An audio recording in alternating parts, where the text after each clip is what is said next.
Good afternoon, everyone. It's just after 12 noon on Thursday, the 11th of March. My name is Mark Harris. I'm your moderator for today's webinar. In the course of this series, we're covering some of the hot topics facing the corporate travel sector in the company of some of the biggest and best brains in the business. Today's topic is the new different, and it's brought to you by Trine in association with International Hospitality Media and kindly supported by the Business Travel Association. Very shortly, we're going to be looking at whether business travellers are itching to get back on the road. COVID has changed the needs of the business traveller. So how should travel managers be retooling their programs in readiness for business travel's resumption? But before that, let me take a couple of minutes to draw your attention to a few items. Now that Boris has given us an indication that we should be able to meet face-to-face from June, we're hosting a drinks evening on the 7th of July for travel buyers at Tobacco Dock in London. Now, this is part of our Engage programme for travel managers and has been compiled by them, accommodation and urban living innovators. You'll all be very welcome, and I'm sure we could all do with a get-together, not to mention a drink, and you can find details of how to book your tickets on the IHM website. Now, these events could not take place without the support of our sponsors, who are all shown on your screen now. Finally, if you like what you see and hear today, at Travel Intelligence Network, we offer a full or menu-driven service to create and deliver webinars for suppliers and intermediaries, from content through to delivery. And if that's of interest to you, just get in touch. Now, before our drinks evening on the 7th of July, our colleagues at IHM are running a series of virtual events, again as part of the Urban Living Festival, called, not unreasonably, Urban Living Festival Live. Full details are on your screens now. Now to the housekeeping protocols for this webinar. By using the chat and Q&A functions on your screens, you can send in questions and observations to our panel. This is the lifeblood of our webinars. Please keep them coming. We'll ask those questions of our panelists as we go along to make it as interactive as possible. These sessions work best when questions are asked, so get involved and we'll have a great session. We'll be monitoring the feedback during the session, but apologies if it does take us a couple of minutes to get to your particular question. Well, now it's time for me to, well, in fact, not for me, but for our panelists to introduce themselves. So I'm going to ask them to do exactly that, starting with Carol. Hi everybody, and thank you Mark for inviting me to be on this amazing panel. I'm Carol Fergus, the Global Travel Manager for Fidelity, responsible for everything that's travel related, events and global ground transportation, and looking forward to the session today. Thank you, Carol, you're very welcome. To move now to Jan, please. Thank you very much, Mark, and thank you for the invitation. Jan Jacobsen, that's my name. I am a global travel specialist. I do corporate travel and meeting services, previously with a big insurance house in London, now as an independent as of last week. So I'm here to share some thoughts with my fellow esteemed panelists. Thanks, Mark. Which we look forward to, Jan. And to Trine, please. Hi, I am Trine Oestergaard. I'm the Managing Director of House of Fisher. We are one of the largest owner-operators of service departments and apart hotels in the UK. We cover 7 locations in the Thames Valley. We've been around for over 20 years. We work closely with our parent company, T.O. Fisher, who's a local developer who has been in business for over 125 years. We offer service departments, but we also now have our long-term flexible renting property, a product house within House of Fisher. It's called Hof Living. And thank you very much for my invitation today, Mark. You're also very welcome, and we look forward to hearing from you during the session. And to Steve, please. Yes, good afternoon. My name is Steve Banks. I'm Chief Commercial Officer for Capita Travel and Events. We're one of the UK's largest travel meetings and events specialists. I've got 30 years experience in corporate travel and really looking forward to discussion today about how we can get people travelling safely and effectively again. Great stuff. Well, very warm welcome to all of our panelists. So today's topic is the new different. So what we're going to be looking at in the course of the next 55 minutes is as follows. What's going to bring travellers back? What impact will the greater focus on cost, risk and change management have on policy compliance? Why is it important for humans to connect? Will it be only essential trips that are approved this year? But also, has the pandemic created an opportunity for service department providers in particular to take market share from hotels? Couple of quotes to share with you just by way of context. The first one, the primary way you build culture is by forging connections between people. We're going to be looking at that in the course of the next hour. And then the second one, perhaps the biggest question of them all. The question now is whether travellers will return once the pandemic ends. And if they don't, what does this mean for our sector? So that's a little bit of context. Let's get straight into our session. Please make sure, as I said previously, that you keep those questions coming. We do want to hear from you, and we will put those questions to our panel. And I'm going to start with Carol and really ask you just to summarise what you see within your organisations. What are travellers' concerns about travelling again? I think what I'm seeing is that our travellers want to go back to travel. I don't think that that's an issue, but I think what they want to see, is the safety and risk, especially those that have got families and elderly people that they look after, and also themselves. They don't want to be travelling knowing that they're not secure and they're not safe. So I think that they're looking at what's happening in terms of the vaccines, the testing, the restrictions.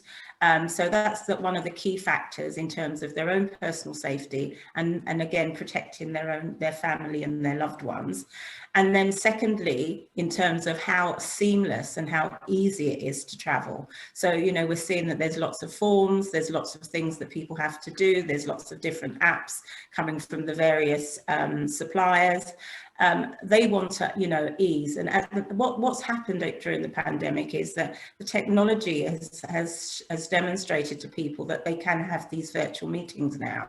So if they're looking out there and they're thinking, right, firstly, am I safe? I've ticked that box. And then what is it going to take for me to get to A to B? And they see a number of obstacles and barriers to that journey. A lot of them will say, well, it's probably easy for me to do this meeting virtually until such time that it's a more seamless and easier way of traveling. So I think for me, it's safety and risk and assurance that they will be looked after whilst travelling, and also standardisation, making it a seamless and user-friendly experience for the traveller.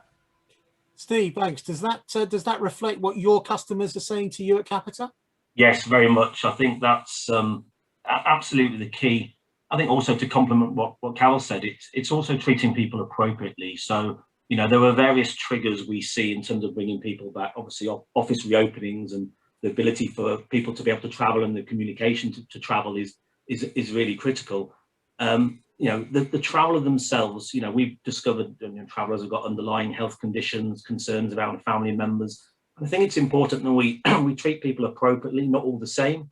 And, you know, as part of that, it's really listening to our people, understanding what either prohibits them from travelling moving forward, or what gives them the reassurance.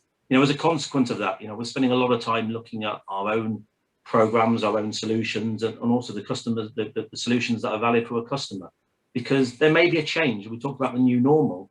You know, people may want an increased car hire solution, for example. They may be more reluctant to get on trains initially. So it's really being able to listen to the customers and you know, treating both the customer and the individual appropriately in terms of that return. Jan, do you want to add to that? I'm then going to come to Trine after that.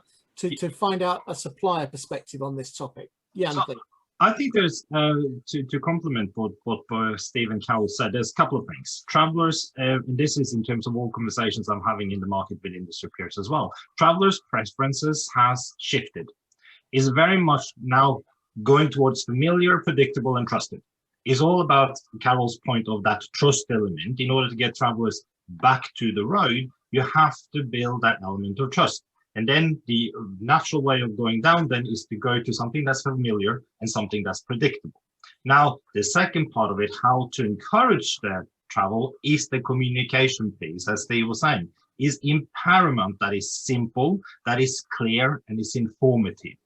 At the moment, we have had a lot of conflicting messages, but everyone wants the same thing. We're all in the same boat. We're all trying to achieve the thing. We just need to simplify it in order to bring it down, to build that trust to the traveler to get back on the road. Because as Carol said, people want to travel. Simple as that. So Trine, how are you at House of Fisher building trust on the part of your guests and your corporate customers? Yeah, and I take on board what everyone has said here is, I think it's that confidence. I think we want our clients to feel safe, because it is safe. We all want to be safe. We want to be safe if we go outside as well. But I think we have to, as a provider, give that confidence and assurance that we are safe. We're following the guidelines. We're following the restrictions. We are compliant.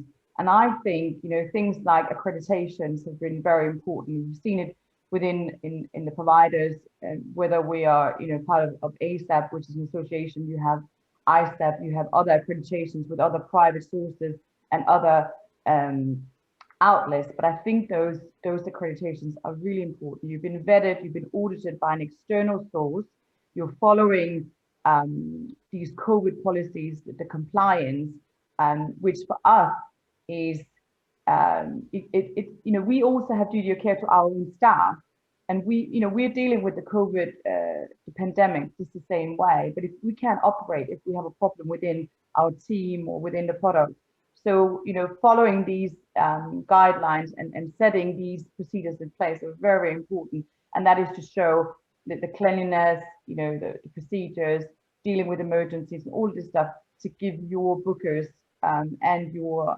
travelers the confidence in coming to stay with us. Just to pick up the point of accreditation, I know, Jan, this is something you are particularly passionate about. How much of a frustration is it to travel buyers that we seem not to be able to achieve a single accreditation standard? How much of a frustration is that? It's not necessarily about a single accreditation supplier. It's about coming together as an industry standard. Is the standard. Who's to performing the accreditation varies by market, but we have to come to a point where there is a set standard, especially in the corporate travel space. Now, this pandemic has given a new dawn to duty of care. Duty of care has got a complete new meaning with after this pandemic, and in order to meet to go back to building that trust and that focus, that common ground needs to be agreed. If it's through the World Health, if it's through CDC, whoever is the measure platform is paramount in order to build the trust, as we mentioned already, and for a corporate to meet the duty of care element. So yes, I'm always been an advocate of professional service providers, vetted and secured and certified by a vetted firm.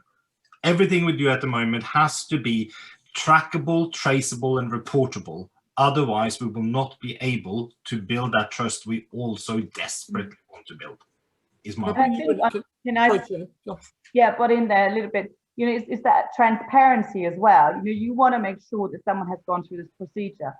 That's fine. Can you share those documents? Can you share what you've done? What are the routines? What are you doing to keep on top of this? How can you prove it? And I think, you know, we often hear from different agents, and everyone has a different format. They have different questions. So I completely agree with the standardization. But I also, you know, for us, it would be good to know what we have to deliver for you to make you happy, because we are all in the same, you know, in the same boat. We want to make this work. And I think that's where the open line of communication has to be there, because we're happy to be transparent. We're happy to provide you all of these things. It's just, sometimes it's hard if you need it overnight. You know, if we knew about this in advance, we have, for example, created our own COVID page within our website. We're happy to upload these things so it's available for you. So, Carol, within Fidelity, how are you approaching your vendors in terms of achieving that consistency to help you build trust with your travellers? Well, what we've done is we actually use the, and I can't remember who it's from, so I feel really, really bad, but we used, there was some standards that went out and we utilised that. And what we did was we sent it out to our vendors and said, complete this. And at least we had a benchmark, and across the board, everyone was answering the same questions. And that gave us an indication of, you know, who's doing what. They're all answering the same questions. And it was it enabled us to then do a deep dive and say, yeah, these are the, as well as all the other bits that come with that organisation in terms of their COVID, pandemic, hygiene, health, risk standards. They've all ticked the same boxes. They've all seen the same document. So we've put something together that we've asked our suppliers to respond to, and we used that not only for the service departments but across all our accommodation, so the hotels as well, and that's what we did. So that's how we've been able to manage it. But, you know, going back to both Jan and Trine, it would be good if we had, you know, a standard that everyone was working to. And then as a buyer, when we go out there, we know, okay, everyone is accredited, everyone's working to that standard. And then we don't have to worry about that piece of it, because in terms of health, risk, safety, that is it's so paramount in getting people to go back. We have to give our travellers the confidence in knowing that we have gone out, we've done the due diligence, and the suppliers that we're asking them to engage with are safe to work with. You know, they will provide the service. What we don't want is it to be a tick box exercise, going back to what Trine was saying, that, you know, it's not just about answering the question, what is it that you're actually doing? Because what we don't want is for our travellers to go to an accommodation and say, this was probably the worst infested place that I've ever been to, yet they've ticked that box. So, you know, it's just about the transparency as well. But we have done our own questionnaire. Okay, and Steve, a TMC perspective on that, and then I'm going to come to our first question from our attendees. Steve, please. Yeah, I think as an intermediary, again, knowledge is the power here in terms of being able to help and assist and inform our customers. I think also let's not lose sight of the fact that travel currently and probably for the immediate future, you know, historically risk was always on travel when you were on trip. Now risk goes back to pre-trip, and you know, for the last 12 months has been that discovery. You know, you learn a lot of things about yourself, and you learn a lot of things about your people. So, you know, people with severe asthma, you know, those sort of things. We've been talking earlier, haven't we, about people having jabs that we think, oh God, you've had your jab early, but high blood pressure, that they've had asthma. It's trying to deal with that appropriateness to be able to understand how can we de-risk and reassure the customer and give them the reassurance that travel is safe and travel can still be effective for them. You know, maybe slightly contradictory to the government advice currently in terms of the ability to travel, but when there's that pent-up demand, people need to be able to, you know, feel empowered to make those decisions within the controls. As Carol said, you know, doing the due diligence on the appropriateness of the solutions has absolutely been critical. And you know, every customer within the different sectors they're in and their appetite for the demographics of who's traveling is really, really important for us to be able to assist them. And we say at Fidelity that we treat, and that's the way we work with our TMCs, to treat every traveller like a new project.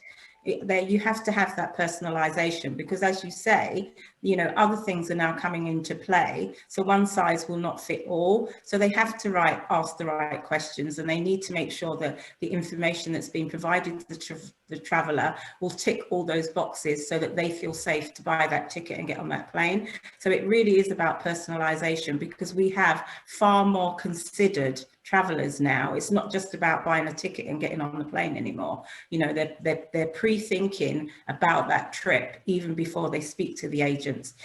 So they want to know that the information that we're giving back will give them the comfort to buy that ticket. Okay, I'm going to bring in our first question now, and I'll invite whichever panelist wants to jump in first. And the question comes from Joe Layton. Hi, Joe. And the question is this. Hi, panel. I talked to Visit Britain this week and feel that the good to go circle of confidence is a great minimum standard for the accommodation industry, especially for meeting the government guidelines. It's a simple but important government-backed scheme for cleanliness and following the measures required. What does the panel think? There are spot checks completed by Visit Britain. Visit Britain works with providers if there are complaints, so it does not stop at the self-assessment. So to take the bones out of that, what do we think about that Visit Britain's credentials to provide the sort of independence that we're talking about? Who'd like to pick this up first? I can probably do that. We've already, we are a member of that, and we have, we've gone through the process with them actually for the good to go. We've also done it with the AA. So there are products out there that you can use as a provider. They're free of charge, and they're very good. The whole compliance piece is very good. So I think it's another layer to other accreditations. Highly recommended. Okay. Any other observations from the panel?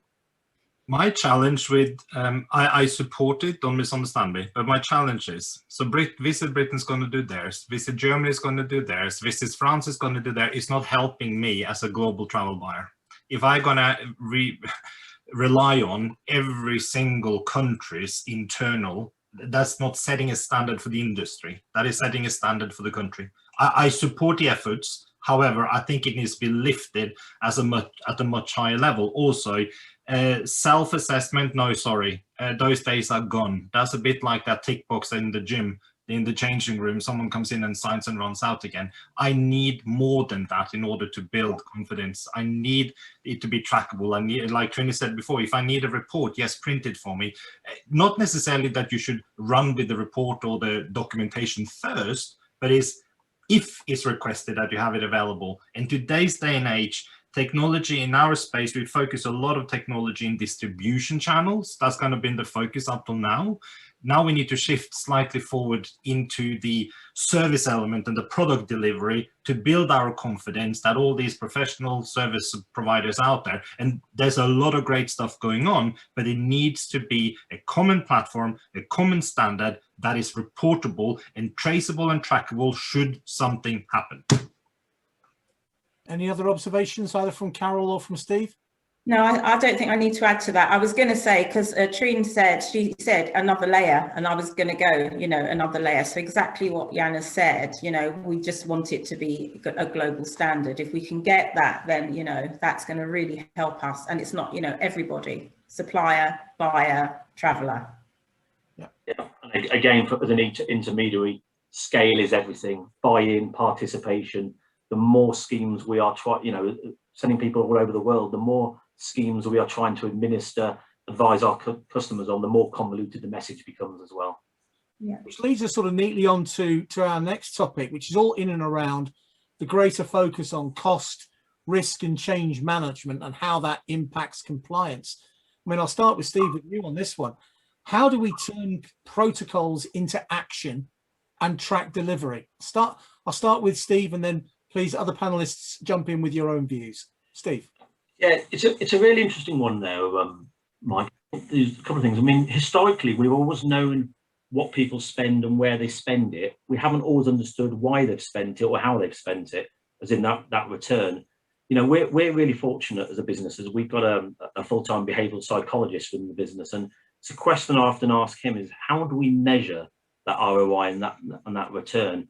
I think ultimately, in terms of how do we turn it into action and track delivery, I think two things. One is, you know, as we make a return, you know, we'll treat, you know, every pound differently in terms of how are we getting a return on it? Is it effective? Is it safe? I think one of the things that we'll need to do better with our travellers is actually get their direct feedback as well on how effective the travel has been for them. Has it been effective? Has it been safe? Has it allowed them to do their job? Because, you know, we're very conscious that travel is not their job. Travel is connecting people. Travel is an enabler. So unless if it doesn't meet the objective, people can, you know, instead do a Zoom or a Teams call, etc. It's not doing its job, is it? So I think for us, it's being able to help our customers measure the effectiveness of what they're doing and ensure that the protocols and all the due diligence that we're talking about here actually translates itself into a workforce that feels reassured, feels valued and cherished, I think is really important, but also then empowered to carry on doing their job and allowing travel to enable them to get the most out of it as well. Steve, you're absolutely right. One of the things that we've added to our toolkit is a post-travel where we've done it as a smiley face. And if they've got a sad face, we've asked them to give us reason why they've got the sad face. So it's really easy in terms of what was your your experience. And then if they click on the sad, we then ask for more information. But what that allows us to do is to build up data so that we can share not only with our suppliers, but also with the other travellers, so that when they go to travel and use the accommodation or whatever, we've given them update in terms of, yes, I've had the experience and it's good, or no, don't use it, and we can share that with you. So I think it's also about you collecting that data, but sharing it with us too, so that we can provide that information in the same way we share what we're finding with you, so that we can give that to our travellers, so they're more informed about, you know, where the best places to go, what's happening out there in the various countries globally. So you're absolutely right. It's just using that intelligence better and sharing it between both the supplier and the buyer. Jan, do you want to come in at this point and then come to get a supplier perspective from Trine? Sure. No, so obviously there's the risk element and there's the cost element, but also what we should not forget is that with all these additional protocols and everything that's been implemented also has a cost. So there's a limit how far down that cost from a buyer side we can drive the cost without jeopardizing the quality of the end product. Because what we don't want to, and this is my biggest fear, is that after the first 90 days and whoever manages the P&L starts cutting corners and being creative, and all of a sudden all the standards and all we have agreed on slowly but surely starts fading out. So I don't want to see history repeat itself, because that's kind of what's been going on for years now. And there's a lot of professional service providers out there doing the absolute right thing. And the thing is with compliance, there's compliance to a program, which obviously from a travel buyer, that's what we measured on, or a TMC, the same thing. But also what now brings to the forefront is this compliance for a supplier to that KPI or to that promise or to that standard. All of a sudden, that compliance, in my opinion, becomes far more important, that a supplier meets that, whatever the pledge might be, not just us compliance to program. So there's a few different layers that has come up because of this, which I think is a positive thing, to take something positive out of it. And also think from what travels now seek is that professional expertise advice. So the TMC has a complete new position again back in this space. It's not just a necessary evil, it is necessary. You need that common platform to manage your program successfully, is my opinion.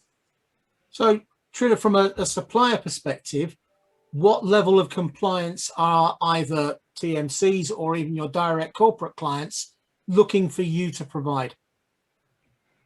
I think it just goes again to what I said before. You know, we are compliant. It's part of our processes now. I don't think this is going to go away. We have a duty of care for our own staff. Our properties have to be safe. So where, you know, Jan mentioned after 90 days, you might sort of maybe not so much anymore. That's not the case, I think, because I cannot have a risk within the team or the cleaners or anything like that. So it's not about just wearing PPE one day and not the other. It is, I think this is a way of living now. And I think most providers would agree with us. We have changed the way we deal with things. And we are adapting to PPE and cleaning and all of these things, and sanitizers and whatnot. That will be in for a long time. We're not going to give up on that. Yes, we perhaps are changing a little bit about the frequency of cleaning and things like that, but I think we're all very, very flexible, and we like to talk to our customers and this and that. So I don't think that's going to go away, and I think that's a cost that we are absorbing. Right now, we can't get the rates that we would get, you know, a year or 2 years ago. Probably, I could see in the future, maybe, the rates will probably have to go up a little bit, like our hairdresser now has to wear all sorts of stuff, and she can only take this many clients, and it can only be then this many people waiting around. So her prices are going to go up. I can imagine further down the line that's going to happen, because someone's going to have to pay for all this PPE. But at the minute, no, and I don't see that change. Back to Carol's point on the questionnaires, probably like us and a lot of other suppliers are also doing questionnaires. We also ask all of our customers. It's one of our standards. We want to make sure that our customers enjoyed the stay with us and they felt safe and it was clean and everything worked and we were friendly and all that sort of stuff. So we have that information as well. Obviously, there's some GDPR rules in the back end and stuff, but it's probably something that we could share to a certain point in property related or across the company. So we are doing those kinds of things in the background as well. And then going back as a buyer, going back to cost over safety and compliance and stuff, I think that, the role as the buyer is actually to look at her culture and her portfolio and her landscape and say, okay, this is the situation we're in and this is what's happened in terms of what we need to do now to get our travellers back out there. Safety and risk and security has to be the most important thing. But what we've done is we've looked at other things in terms of our travel and our demand. So, look at who's traveling. And I know we're going to do a piece about non-essential travel, etc. And I'll expand on that. But the point I'm making is to look at other ways of managing your costs. Because as Trine says, the likelihood is that the rates will go up. And any buyer that's sitting there not being prepared to embrace that, they're going to get a shock. So you need to think about how you're going to manage those costs. So you have other options and other ways of doing that in your own house and how you manage that demand. And the other thing is giving more ownership to the line managers and the approvers in terms of that's what's out there. Me as a buyer have given you a menu of suggestions of ways that you can save money, but you need to own it. These costs are not going to go away. But if you want to keep your costs down, I've given you a menu of suggestions of other ways that you can do that by either reducing your costs, looking at, the who's going out there, why they're doing it, what's the return for the company, etc., etc. So there is a way of managing the whole risk, safety, etc., getting people out there, but looking in your own house and saying, how can we manage that demand as well? And one thing that is paramount in that whole discussion, in my opinion, cleanliness is not an amenity, it's a necessity. Yeah. I've had supplier conversations this week where they try to suggest there should be an enhanced cleaning fee, as if you picked breakfast as an amenity. It's not. That will not build back or bring back confidence. You buy a clean product is not a DIY product, just so that's clear. And also, if you're working with the right suppliers, their accommodation should have been clean in the first place. This is just enhancement. It's not, it's not about saying that, you have to, those properties are, our travellers would not want to go there in the first place if they're not clean. This is about enhancement. And we recognise that their changes have to be made in order to meet some of the requirements. But, there has to be a balance. Okay. I think that's what you're saying, Jan, yeah? Panelists, I'm going to need to move the conversation on because we've still got a number of topics to cover. And what I'd like to look at now is how you can actually measure ROI and the value of travel in a changed world. And I'm going to start with Steve on this one. I'm sure that's a question you must be asked by your customers. How do you answer them? I think there's a number of areas on this, Mark. I think you've got, in the last year, spend has dropped, so everybody's gone down to a very low baseline in terms of spend, and people are then trying to say, well, actually, our business hasn't suffered. We've all been working remotely, so what has actually changed?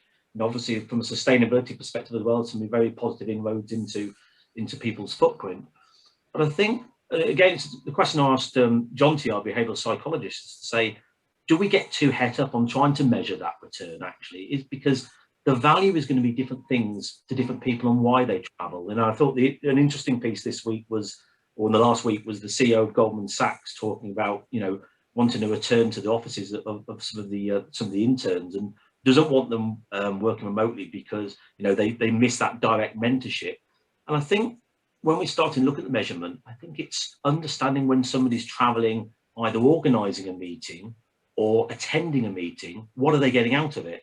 We've all traveled in the past, pre-pandemic, we've all travelled to meetings, a couple of hours each way, and we've come out of the meeting and gone, what was all that about? I could have done that on a phone call. Well, the new norm is those sorts of meetings will be saying, you know what, we'll actually almost pre-vet the requirement to travel and say, can we do it more effectively on Teams? Do I need to physically travel?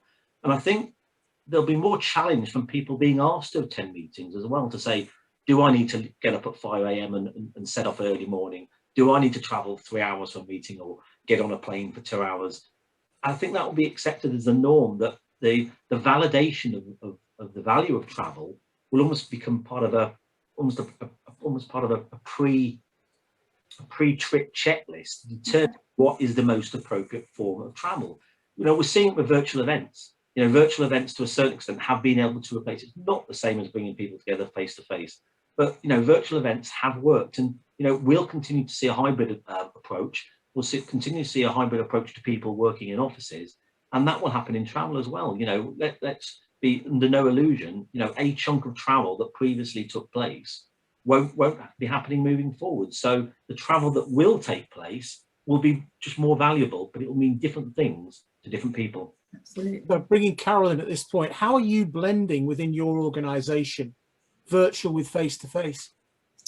Well, at the moment, most of it is virtual, to be fair. You know, our travels has gone down by 98%. So most of what we're doing is virtual. But that said, I do believe that there will be people going back and doing face-to-face meetings. But in terms of our toolkit, one of the questions we're asking is, you know, what is the return on it? What's the value from that trip? We've focused very much on our internal travel as well. So we're saying we have a target. Our internal travel is about 60% of what we do, and we have a target to reduce that by 70%, and say, you know, unless you meet various criteria, then that non-essential travel shouldn't happen. So that's definitely as a result of the pandemic. As to whether that will change in, you know, I can see that happening in the next year to 2 years. That will probably happen, and people will follow that.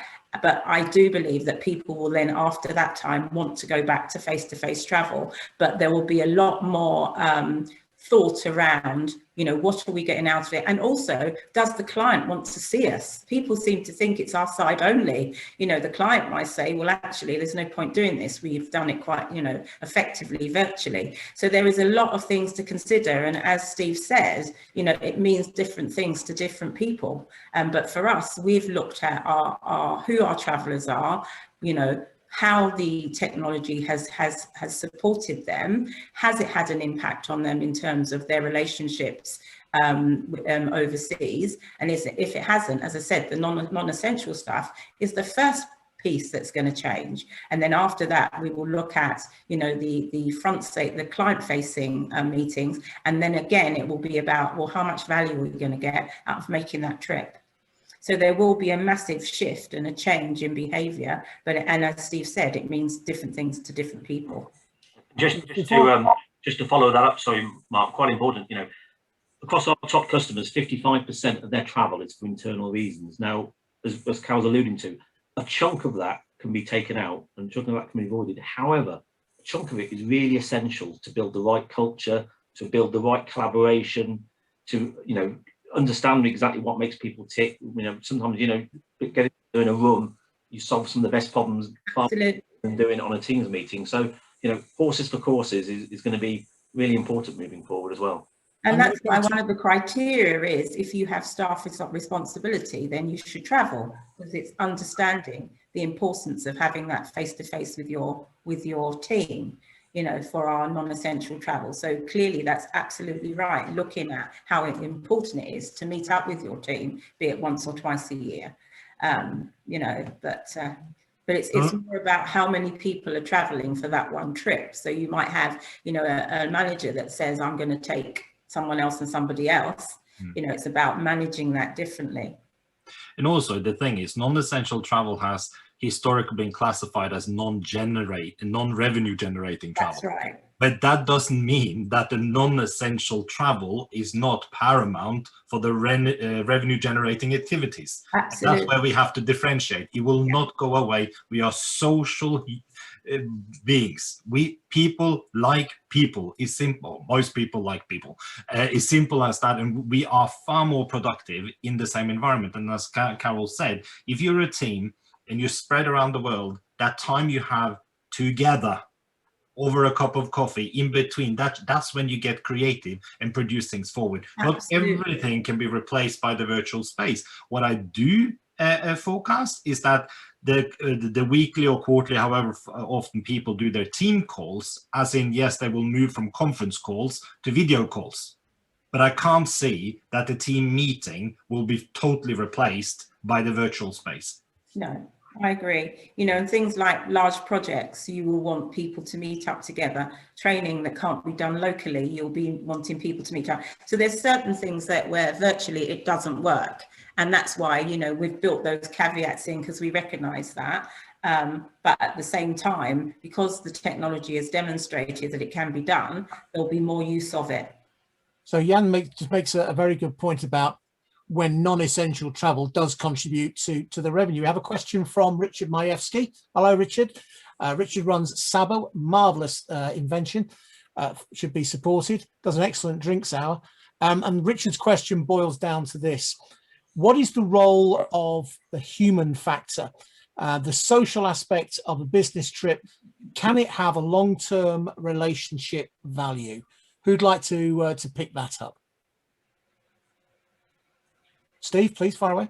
I think a lot of our relationships and a lot of our getting through the last 12 months has been based almost on the history of traveling and building those relationships. So we're almost doing it from memory, and it's really, so, you know, it's really important that you need to make those new relationships. You need to have those new experiences to get that human interaction and to be able to stimulate that. You know, I've seen recently, you know, a couple of surveys, you know, just people booking travel makes them feel more positive, give them something to look forward to. You know, travel is that enabler. It's that thing that makes it very positive and such a wonderful industry that we're in. So I think you can no longer just work on history. You've got to be able to experience it, that human interaction. Trine, can I bring you in at this point? So from a supplier perspective, how do you see attitudes, motivations changing in the course of the next 6, 9, 12 months? Of the clients, or? Well, but again, from a supplier's perspective, how do you see your guests' attitudes? How do you see your corporate customers' attitudes in the context of everything we've been talking around there in the value of human connections? Well, I think we talked about it briefly before the call, but I think we've seen an increase in inquiries coming from abroad and things like that. It's clear that people need to go out and about to do their businesses. A lot of projects. We've had a lot of things being on hold, delayed, whatever. All of these things needs to kickstart. And if it's, you know, getting in with a company culture, if it's to assess a computer system processes, whatever, you need to be there. We've seen an increase in these demands. So I think that will come back. Yes, we have the problem with international travel at the minute with the restrictions and whatnot. But I wanted to touch base on that. You know, we offer, and most suppliers offer, quarantine apartments. We have this set in place. We're able to help. We're able to take that burden and say, you know what, you will have a service department for your quarantine period. We'll help you set it up. We'll assist you. We'll offer you the services. And then afterwards you can stay and then you can connect with your work. We have the facility of working from home, fiber internet, desks, that kind of thing. So there is that option for you that you can come over now and quarantine with us and then get ready. I think, you know, I have to stay positive. I think it will come back, and we're seeing the right movements. Yes, it probably will be domestic to begin with, and then it will be international. But I think we are seeing the positive trends already. So I'd like to bring Carol. I'd like to go back, Carol, to the point in and around will essential trips be allowed in this year? Based on what we've already talked about, do you think that there will be different definitions amongst different companies about what constitutes essential? Or do you think that actually companies generally will not differentiate between essential and non-essential travel? I do think, I mean, by and large, generically, that we'll all, as Jan has already stated, that most people define non-essential travel as non-revenue earning. However, outside of that, as I said, we've set criteria around what we mean by non-essential travel, and that will then determine who travels and who doesn't travel. And I think that's what companies will do. So as well as saying non-essential travel is anything that's non-revenue earning, they will then set a set of criteria around those people that fall into the non-essential bucket, what they can and can't do. So that's where the change will be. And that will be very much driven by the culture of that organization. You mentioned about Goldman Sachs and saying that they want their graduates or whatever to come into the office, and the reasoning behind that. So I think companies are going to be in determining who should travel, who shouldn't travel, who should be, in terms of dynamic working. So who should come back first, who should be in the office full time, who should be part time. It will be very much about the culture and behaviour and the blending of the various departments and what they're trying to get out of it in terms of bringing people back. So that's what will change. So generically, non-essential will probably mean the same, but in terms of setting criteria, it will differ from company to company. Anybody else like to come in with observations on that? It also will have a stronger impact on the working environment, as Carol just mentioned, working from home or coming to an office. The real estate cost is far greater for most large organizations than the cost of travel. So the travel, the way I see it, as travel will come back and build up, but the fixed desk, fixed office, fixed real estate will come down, because people have seen that we can be productive working in an off-site environment. So at the end of the day, the P&L will be hit, but I'm positive, believing that corporate travel will build back up again. And I don't think any corporate travel that works in this space thinks that traveling for work is something you do for fun or pleasure, that then you go on holiday. So anything work travel I ever done in my life has been with a purpose and a mission for the corporate, not for self-satisfaction of traveling. Then I would have chosen very different destinations. So I do believe that corporate travel will come back at all elements of it, like Carol said. Well, let me stay with you then for a second, Jan. So to what degree do you think it will come back? There are many, many estimates that it may take up till 2024. We said earlier on in the session, we felt it was unlikely that it would come back to the same level. What's your take? If you had to sort of nail your colours to a percentage of what it was on the last normal year, how much do you think it will recover? I do believe, in terms of the statistics we see for 2021, which is all, of course, linked to the positivity around the various vaccination programs. As long as that gets under control, latter end of this year, I do strongly believe there's a pent-up demand. And yes, we want to get out. I've been locked in now for a year. I'm dying to get out there somewhere else, right? And there's more people like me out there. So yes, I do believe the figures that I see for 2021. In terms of what we see for 2022 at the moment, they're not as positive as I'm anticipating. And I think that is just being cautious. Because of course, the first thing we need to get back under control, we need to get the aviation fleet back in position in the network. Until the airlines are back in space, we don't have the capacity of moving people across borders. So it will all depend on the work of the aviation folks, how quickly they can get their fleet back in movement to move people.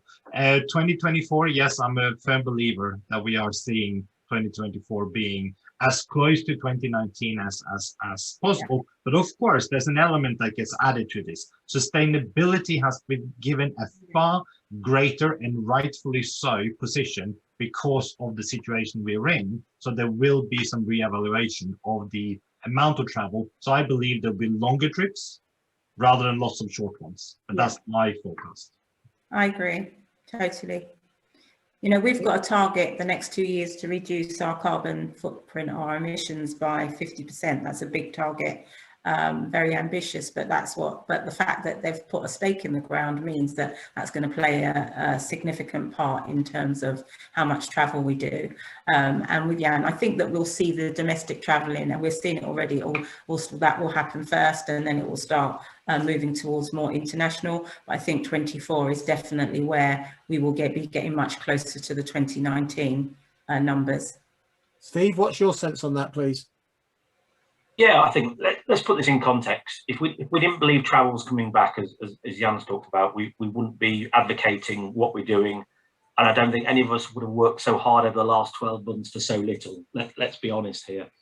I think the domestic profile will definitely come back. And, you know, as probably one of the largest UK providers, we're certainly seeing that already. So that's great. I think, as you said, as you get into a wider, more global travel, you need, you know, reciprocal arrangements between two countries or two intermediaries to be able to allow that. So things like the IATA travel or vaccination certification will be an enabler. It will accelerate a return. I think from that respect, you know, the demand will come back, but travel will again, it's evolved again. It's moved. It was becoming quite a commoditized transactional piece. And it's become more inclusive back into organisations again. So everybody's owning travel, be it HR, be it risk, obviously finance, sustainability. So it makes it probably also quite inclusive as well. So I think certainly the conversations we've been having both with our partners and our customers, which has been absolutely fantastic across the piece in the last 12 months, the collaboration and the evaluation on a far wider scope will actually help that return.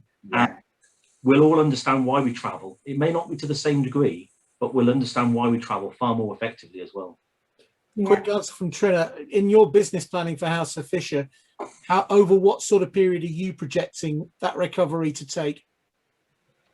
I have to agree with everybody else. I think, you know, 21, we've seen, you know, obviously it's been pretty bad. 22, we're expecting a little bit better, but not great deal. So we're really looking into 23, 24, along with everyone around here. Yeah. Okay.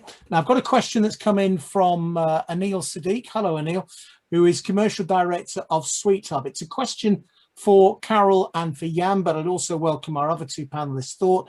And the question is this: do you feel there could be an increase in average length of stay and perhaps a rise in extended stay service department use versus hotels, in line with reduced internal and more essential travel? Could there be a market share / spend shift between hotels and service departments as a result, furthered by the benefits, self-catering, working from home capabilities that hotels cannot offer? Jan or Carol, who'd like to take that first?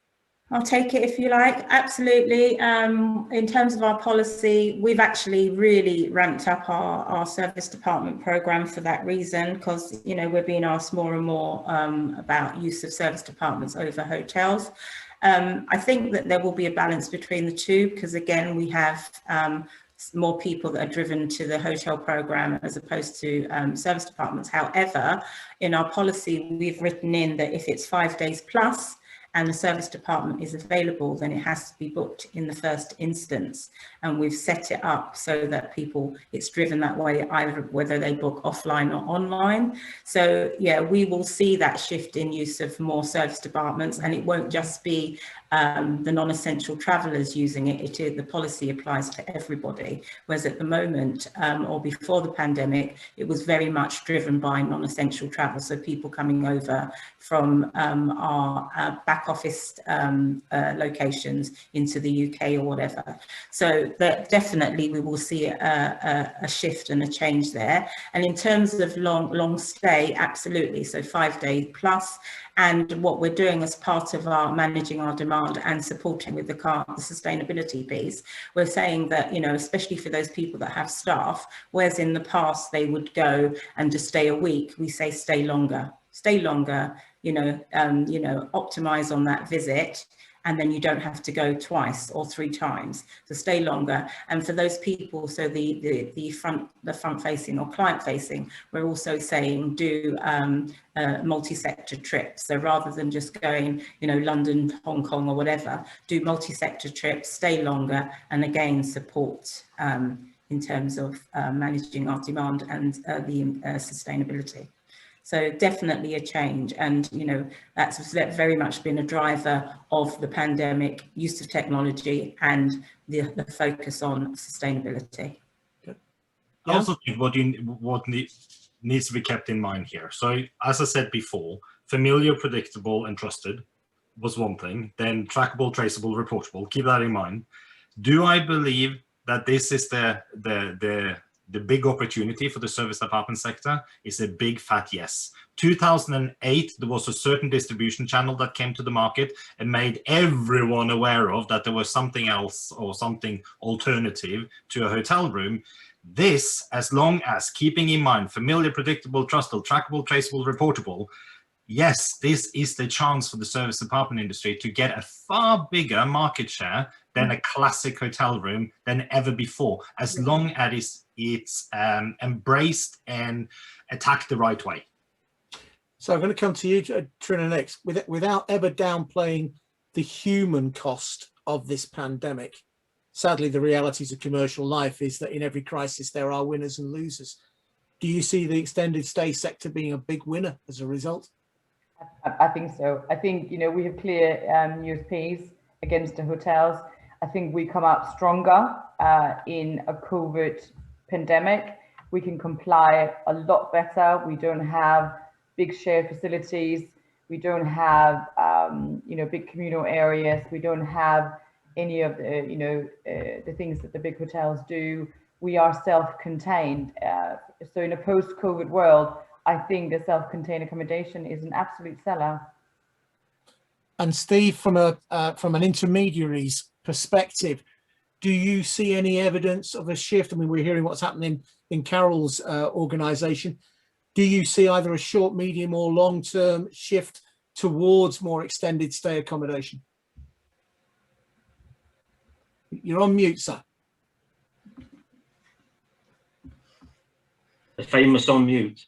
Okay, so I think we've seen far more people try a service department than ever before in the last 12 months, and they've all had a really, really positive experience. So that's been really good.